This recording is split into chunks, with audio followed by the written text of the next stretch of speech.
Hello, my friends, again. It's alright, man. I can do it. I made some popcorn to the workers today, so it's I love it. Popcorn is good. I think it's good for many things. But is it good for nothing? I don't know. I forgot something. I have to return back. Sometimes we forget things, but we return to the same point that we came from. How many times I've been walking out of this house just to return again? What was the idea? What was the reason for that I had to return? Just go out and return back. Is it like that in life? When you go out, you return. When you when you eat, you make food and eat again. It's the circle of life. When you are young, you learn yourself to eat. Now, the parents told us that we have to eat with we can't eat with fingers. We have to eat with spoon, fork and knives. Yes, because it's much better to put a fork and a spoon and a knife in my mouth than my fingers. I can chew off my fingers. And that is not okay. I rather think that your mouth is more aggressive than the fork. And your teeth is much sharper than your knife. And since you have to do it with small spoons, so you could get it properly. Never to return to the eating with fingers. But we came to Kenya back in those days, when, exactly the moment I learned how to eat with fork, knife and spoon, we came to the people that never used that. They used their fingers. And we had dripping all over the mouth, and we were messed up. So my mother and she had to wash the clothes and the food. It take ages to take it off. So we were so used to spoons that we couldn't adapt to the fingers. So that's how backward minded we were. And when we tried to make some spoon of this ugali, they were laughing at us. Those Misungus. What are they doing with the food? This is not a joke. So we made this kind of a spoon like that in order to so it could catch some soup. But that was not our thing. We just admire how they were doing it. And I hope you admire me eating this now.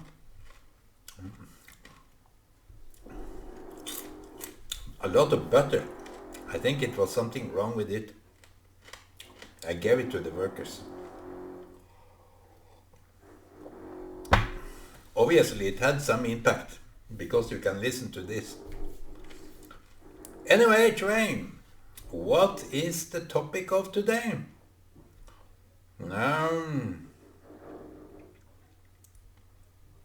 sometimes you need to be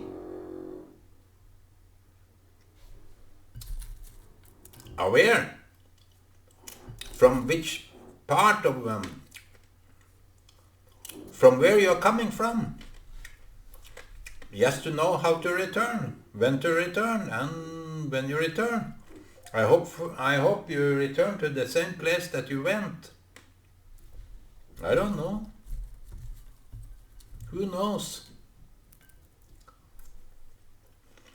I can't stop eating this. In order to return. You see, every time we go out, we return. I said that once. Do I need to say it twice? No, it's kind of a repetition. So I had to repeat myself in order to make that happen. So we tend to repeat ourselves in that way. We do things again and again. We eat, we sleep. Some of us are working, not me, by the way. I'm talking. And I try to fix some things and I do some kind of work. But I'd rather not tell it because you will maybe ask even more questions that I can answer. So we tried to return to Kenya, but that was rather hard because you can't eat with fingers.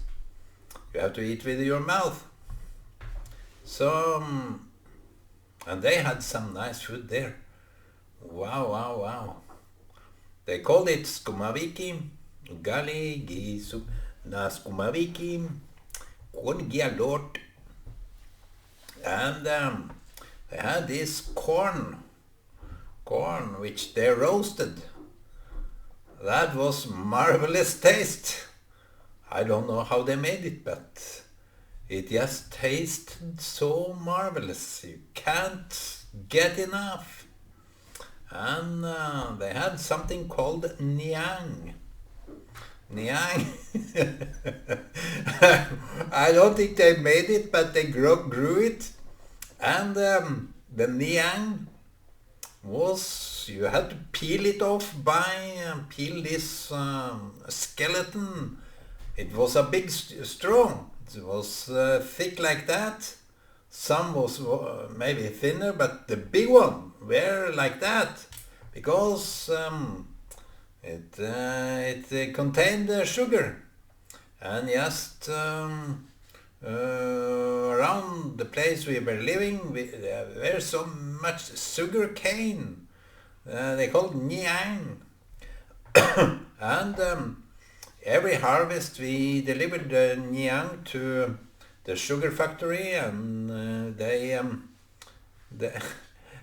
sugar back then was brown, and that was the best food. They say that the white sugar, they needed an Indian expert to do it, and when they did it had some refinery to it. And I heard that in order to make the sugar white, you need bone material, you need chalk in order to make it white. So why not eat it brown, have it brown? So this nyang, before we took it to the sugar factory, we stole some of these sticks, which was the sweetest thing, and we peeled this skeleton off and chew it like nobody's business, because it was so marvelous good. It was the best nyang ever. So how can they just throw it away? Leave it to the sugar factory. But we saw many people, many men, even the women were going around eating this nyang. It was kind of a sweet,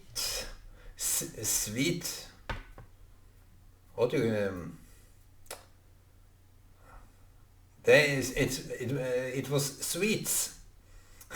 That's the name of sweets. Sweets. And they even baked a cake. I knew that by my girlfriend that was showing me this big cake, whatever it was, like a sponge or something, brownish. I would love to know the name of that sponge because it looked like I could eat it. And when I eat something like that, I have a lot of coffee. I can't do cake without coffee. How would you know? When I come to you and visit you, you have to have the coffee ready. Not the white one, that is for children. I want the black.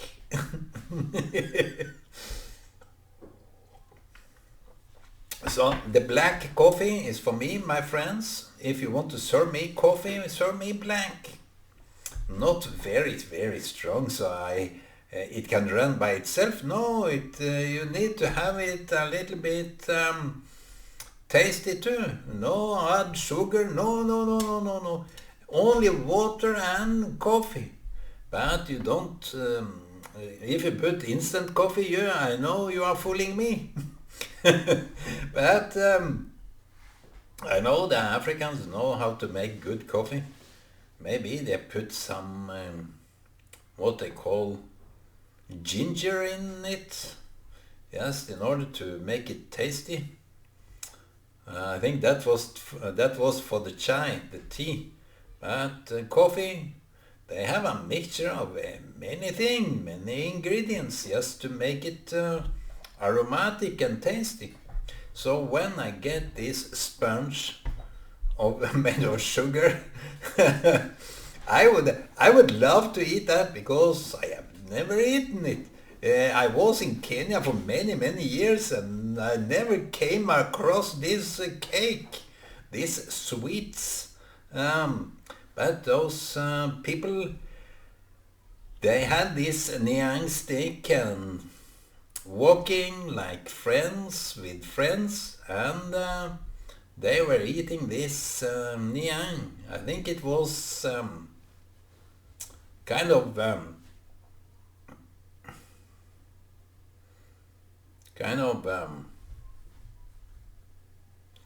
social, instead of smoking, instead of doing drugs. They had the biggest cigar. It was not for smoke, it was for chewing.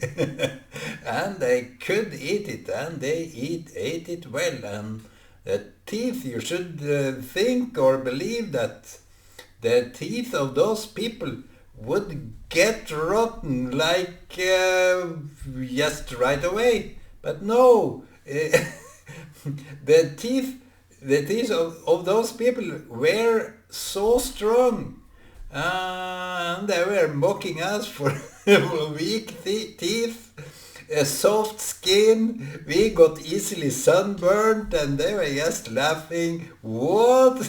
Aren't you? Your skin is so soft and tender, can't you?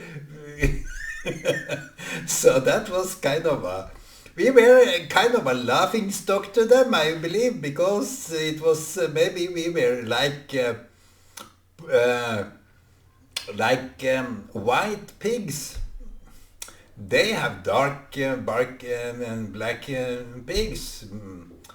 What you call them? Wild pigs. But we were like small children, and they were taking the backside of their hand and saying, "We are white too." Of course, that was something they were maybe proud of. I don't know. Just to compare, we have stronger skin, we have better teeth, and we know we know the deal because it's we know how to make food.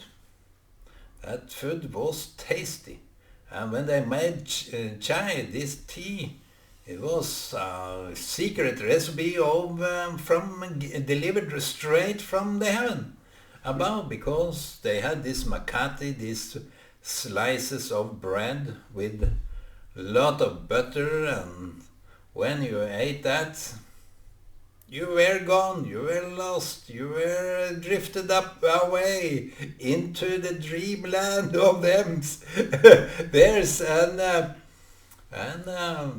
we boys, we were having fun in the bushes, and we played cowboy and Indians, and and I think some of those people that were living there were attending, and we liked to shoot them like we were shooting Indians.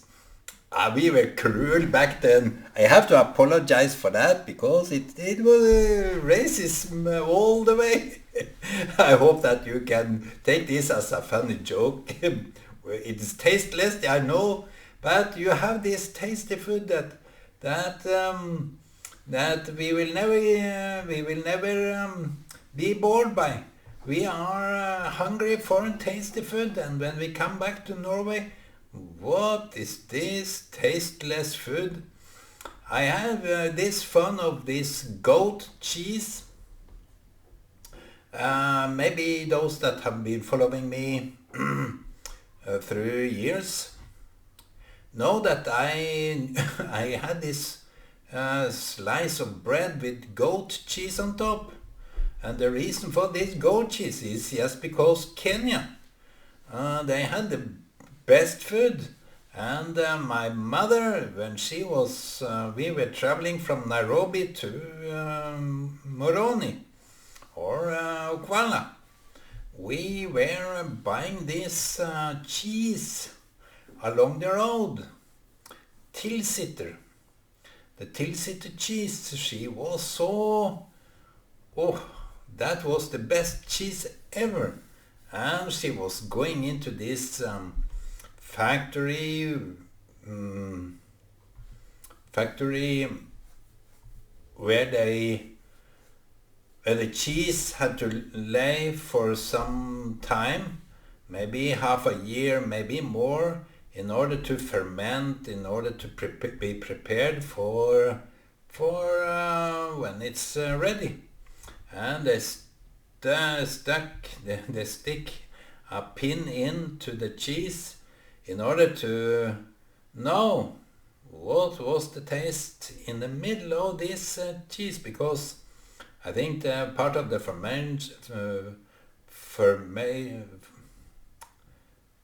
you know what I mean, fermentation was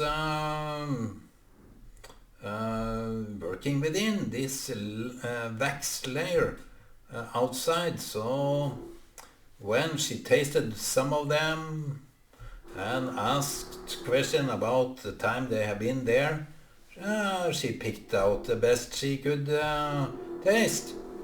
Sorry for this noise. I think those crazy people outside are so happy for my chocolate cake, so they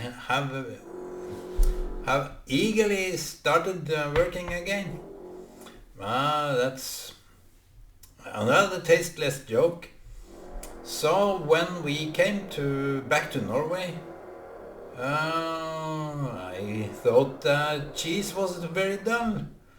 And one time my aunt and uncle and their child came out to Kenya and visited us, just for the celebration of my dad's 50th anniversary.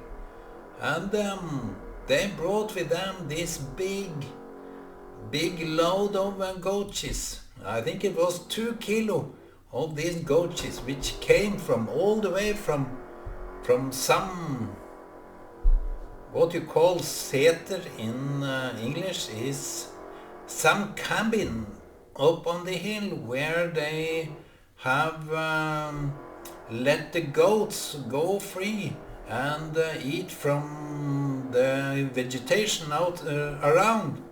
and when they milk the goats and heat up the milk, they stir it around, and when it gets thick, they put it in boxes that can preserve this goat cheese. It is not a fermentation, but it is just a heated milk.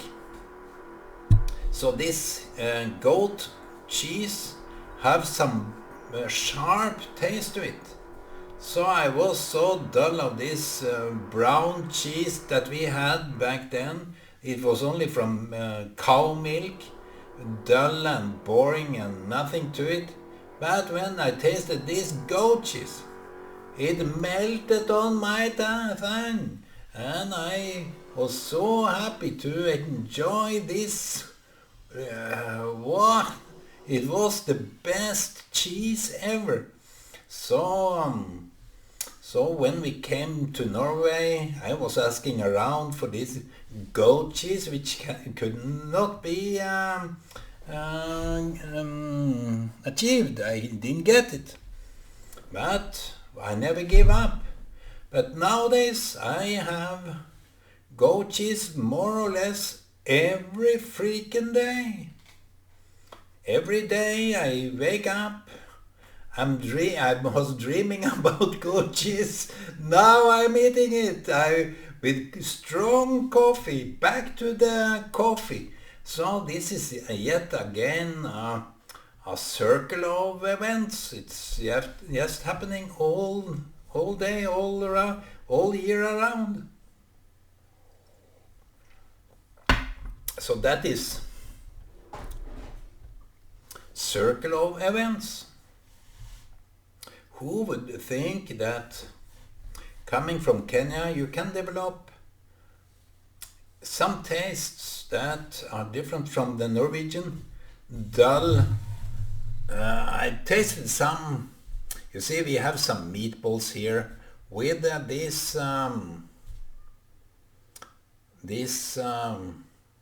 it's not soup but sauce to it, brown sauce, because it's very tasty when you have this brown sauce that can give an aromatic taste to everything.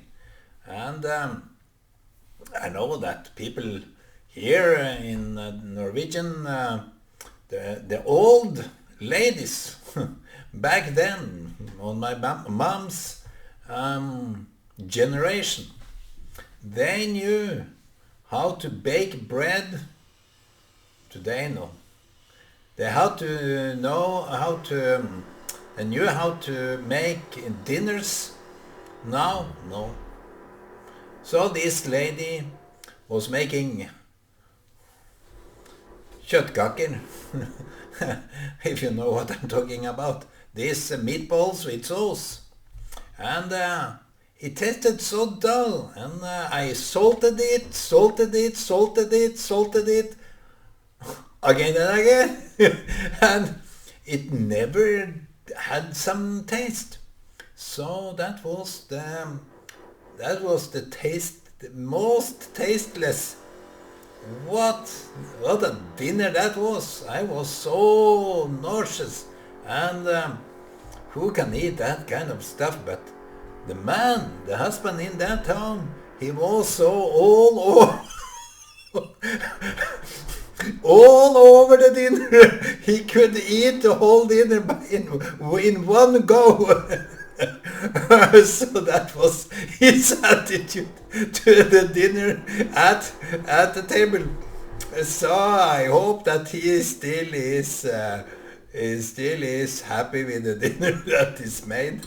I can't forget that dinner because it was the worst I have tasted. But this guy, he was so happy to eat it. He couldn't get enough, so he ate it, and I saw why those people ate potato every day. He had more or less 5 or 10 potato in one go. I don't know, but that was the image I Oh, if you can't get potato to the dinner, what else is there? You have to have potato.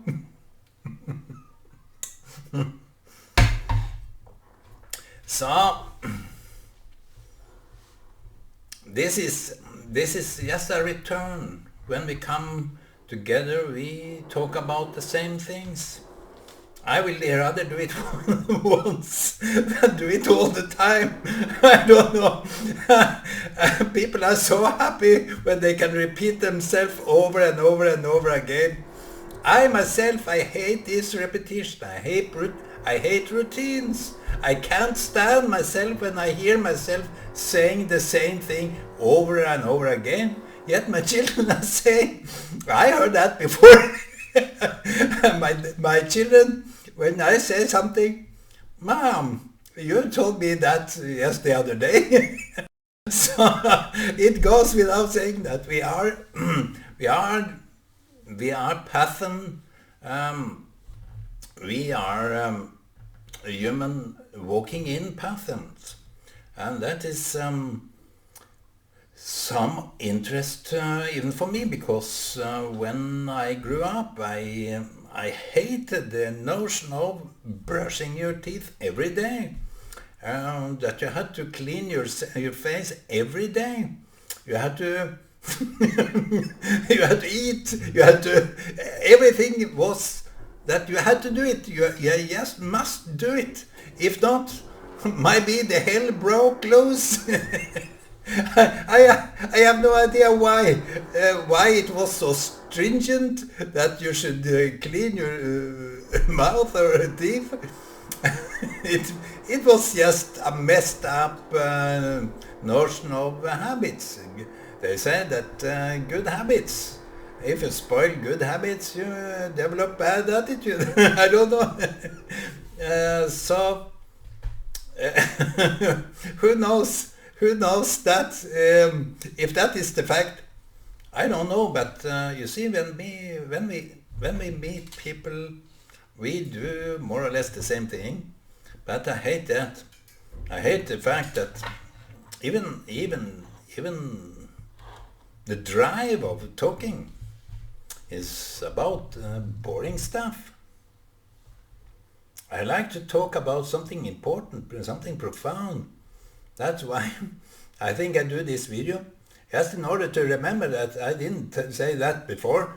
I haven't said that before.